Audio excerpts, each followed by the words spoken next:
വിവാഹം നിശ്ചയിച്ചിരുന്ന യുവതി ജീവനൊടുക്കി. പ്രതിസുത വരൻ വീട്ടിൽ വന്നു പോയതിനു ശേഷമാണ് യുവതിയെ തൂങ്ങി മരിച്ച നിലയിൽ കണ്ടെത്തിയത്. ഈ സംഭവത്തിൽ ഇപ്പോൾ ദുരൂഹത ആരോപിച്ച് രംഗത്തെത്തിയിരിക്കുകയാണ് യുവതിയുടെ കുടുംബം. ആലപ്പുഴയിലാണ് ഈ സംഭവം ഉണ്ടായത്. ആലപ്പുഴ കാവാലം ലിസിയോയിൽ തിലകിൻ്റെ മകളായിട്ടുള്ള ആതിര തിലക് എന്ന 26 വയസ്സുകാരി LLB വിദ്യാർത്ഥിനി കൂടിയാണ്. ആതിരയാണ് ഈ കഴിഞ്ഞ വെള്ളിയാഴ്ച വൈകുന്നേരത്തോടുകൂടി വീട്ടിലെ കിടപ്പുമുറിയിൽ തൂങ്ങി മരിച്ച നിലയിൽ കണ്ടെത്തിയത്.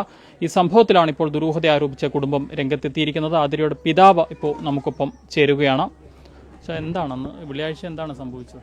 വെള്ളിയാഴ്ച ഞങ്ങൾ വെളുപ്പിനെ പണിക്ക് പോകും. 2 മണിയാകുമ്പം പണിക്ക് പോകുന്നതാണ്. അത് കഴിഞ്ഞ് വൈകുന്നേരം 6 മണിയോടുകൂടി അവിടുന്ന് പോകുന്നു. ഇവിടെ ഒരു 8-8:30 ആകുമ്പോഴാണ് എത്തുന്നത്. സാധാരണ ഒരു 12:30 ആയപ്പോൾ കുഞ്ഞെന്നെ വിളിച്ച് ഇവിടെ പഞ്ചായത്തിൽ നിന്ന് വീട് അളക്കുന്നതിന് വേണ്ടിയിട്ട് വന്ന് അപ്പോൾ എൻ്റെ ആധാറും ഇതും കൊടുക്കണമെന്ന് കൊടുത്തെന്ന് പറഞ്ഞു. അതിനുശേഷം ഒരു DYFIയുടെ എന്തോ പരിപാടി ആലപ്പുഴ DC-യിലുണ്ട്, അതിന് പോകുമെന്ന് തലേദിവസം എന്നോട് പറഞ്ഞ് പോവും, അനന്തുമായിട്ട് പോകുന്നെന്ന് പറഞ്ഞു. വിവാഹം നിശ്ചയിച്ചിരുന്ന അനന്ത് ഇവർ DYFIയുടെ പ്രവർത്തനത്തിനൊക്കെ ഇവിടുന്ന് ഒന്നിച്ച് പോകും, വരുമൊക്കെ ചെയ്യും. അപ്പോൾ അത് പൊക്കോളാൻ പറഞ്ഞു. അങ്ങനെ പോയിരിക്കായിരിക്കുമെന്ന് കണക്കൂട്ടി ഞങ്ങൾ വൈകുന്നേരം വരുന്ന വഴി ഭക്ഷണമൊക്കെ വാങ്ങിച്ചിട്ടാണ് വരുന്നത്. വൈകുന്നേരം ചിലപ്പം ഭക്ഷണം ഉണ്ടാക്കി പാഴ്സൽ വാങ്ങിച്ചുകൊണ്ട് വന്നാണ് കഴിക്കുന്നത്. അപ്പോൾ ഹോട്ടലിൽ വന്നിട്ട് ഇവിടെ വിളിച്ചു, ഫോൺ എടുക്കുന്നില്ല. അപ്പോൾ കുറച്ച് തവണ വിളിച്ചിട്ട് ഫോൺ, ഞാൻ പറഞ്ഞു ഇനി പരിപാടിക്ക് പോയി സൈലൻറ്റ് വല്ലതും ആയിരിക്കും, ഫോൺ കൊണ്ടായിരിക്കും എടുക്കാത്തത്.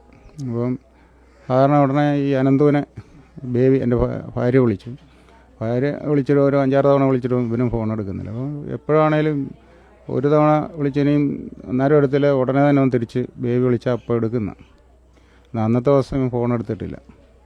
അത് കഴിഞ്ഞ് ഞങ്ങളിവിടെ വന്ന് വീണ്ടും ഞങ്ങൾ രണ്ടുപേരും മാറി ഇവരെ വിളിച്ചിട്ടും ഞങ്ങൾ 8:15 ഇവിടെ വന്നു, വിളിച്ചിട്ടും ഫോൺ എടുക്കുന്നില്ല.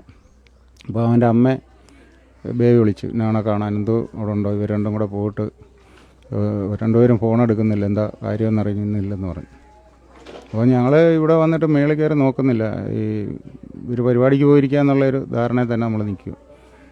അന്നേരമാണ് അച്ഛൻ ഇവിടെ ഭക്ഷണം കൊടുക്കാൻ ഒരുങ്ങിയോ പറഞ്ഞു. ഇന്നാണക്ക് അനന്തു ഉച്ചയ്ക്ക് ഇവിടെ വന്നു. അനന്തുവും ചിന്നുവും കൂടെ ഭയങ്കര ബഹളമായിരുന്നു. ചിന്നു എന്നാണ് മോളെ വിളിക്കുന്നത്.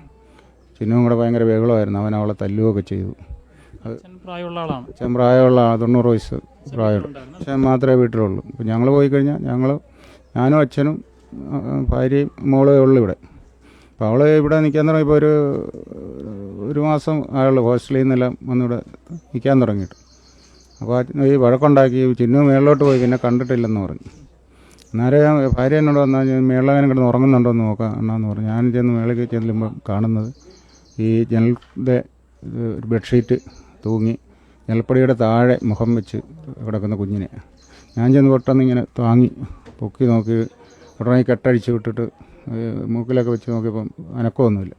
അപ്പോൾ ഞാൻ കിടന്ന് അയ്യോ വിട്ട്, എൻ്റെ നമ്മുടെ കുഞ്ഞ് പോയെന്നും പറഞ്ഞ് ഞാൻ കിടന്ന് അയ്യോ വിട്ടപ്പോൾ അതിലൊക്കെ കയറില്ല. പിന്നെ ഓരോരുത്തർ ഓടി വന്നു. പിന്നെ ഞാനിവിടെ അടുത്തുള്ളവരെ വിളിച്ചു. എൻ്റെ ഒരു സുഹൃത്ത് വിജയകുമാർന്ന്, പുള്ളിയെ പെട്ടെന്ന് വിളിച്ച് ഇങ്ങോട്ട് വരാൻ പറഞ്ഞു. പുള്ളി വന്ന് പിന്നെ പോലീസിനെയൊക്കെ അറിയിച്ചു, ബാക്കി കാര്യങ്ങൾ. അന്നേരം ഈ അനന്തു പെട്ടെന്ന് ഇവിടെ വന്നു. അവനോട് ഇവിടെ വന്നായിരുന്നു. അവിടെ വന്ന് ഞാൻ മൂലം അവൾ മരിച്ചെന്നൊക്കെ പറഞ്ഞ് അവന് ഇവിടെ കിടന്ന് താഴെ തല്ലി. അപ്പോൾ ഞാൻ പൊക്കോളാന്നും പറഞ്ഞ് 2 അടിയും കൊടുത്ത് അന്നേരം ഓടിച്ചു വിട്ടു. അത് കഴിഞ്ഞിട്ട് പിന്നെ അവരാരും ഇങ്ങോട്ട് വന്നിട്ടോ എന്താ സംഭവിച്ചെന്നുള്ളത് അറിയില്ല. എന്താ സംഭവിച്ചെന്ന് അറിയത്തില്ല. അത് ഒരു കാരണവശാലും മോളെ ആത്മഹത്യ ചെയ്യേണ്ട ഒരു ഇതുമില്ല എന്ന് പറയുന്നത്. അവളത് കണക്ക് ഇപ്പം എന്ത് ഇതാണേലും നമ്മളെല്ലാം ഉപദേശിക്കുന്ന ഒരു ക്യാരക്ടറായിരുന്നു. അപ്പം അവളെ അറിയാവുന്ന എല്ലാവരും ഒരു 99% ആൾക്കാരും പറയുന്നത് ഒരു കാരണവശാലും അവളത് ചെയ്യുകയില്ല എന്നുള്ളത്. അപ്പോൾ എന്താ സംഭവിച്ചെന്ന് എനിക്കറിയത്തില്ല. പിന്നെ പോലീസ് ഇപ്പം ഇന്ന് CI വിളിച്ച് സംസാരിച്ചു. അപ്പം ഒരു അന്വേഷണമൊക്കെ നടത്തിക്കൊണ്ടിരിക്കുകയാണ്. കാര്യങ്ങളെല്ലാം ഊർജ്ജമായിട്ട് നടക്കും.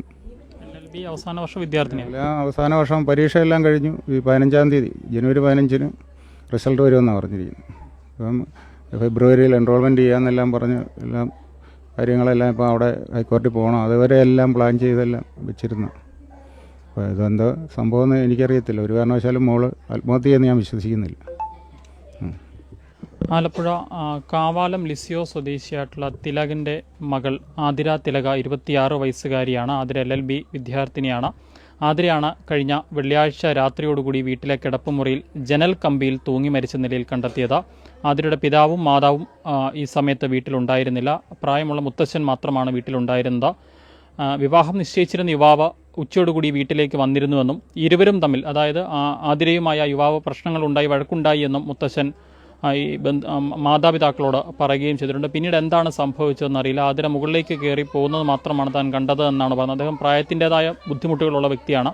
എന്താണ് സംഭവിച്ചതെന്നറിയില്ല. എന്താണെങ്കിലും ഇതിൽ ദുരൂഹതകളുണ്ടോ എന്ന് ആരോപിച്ചാണ് ഈ കുടുംബം ഇപ്പോൾ രംഗത്തെത്തിയിരിക്കുന്നത്. എന്താണ് തങ്ങളുടെ മകൾക്ക് സംഭവിച്ചതെന്ന് കൃത്യമായി കണ്ടെത്തണം. ഒരിക്കലും മകൾ ആത്മഹത്യ ചെയ്യുമെന്ന് തങ്ങൾ വിശ്വസിക്കുന്നില്ല എന്ന് തന്നെയാണ് ആതിരയുടെ മാതാപിതാക്കൾ പറയുന്നത്. എന്തായാലും ഈ സംഭവത്തിൽ ഇപ്പോൾ പോലീസിൽ പരാതി നൽകിയിട്ടുണ്ട്. നിയമ നടപടികളുമായി മുന്നോട്ട് പോകാനാണ് കുടുംബത്തിൻ്റെ തീരുമാനം. ആലപ്പുഴയിൽ നിന്നും ക്യാമറമാൻ അരുൺ മലയിലിനൊപ്പം Rahul Irumbukuzhi, focus news TV.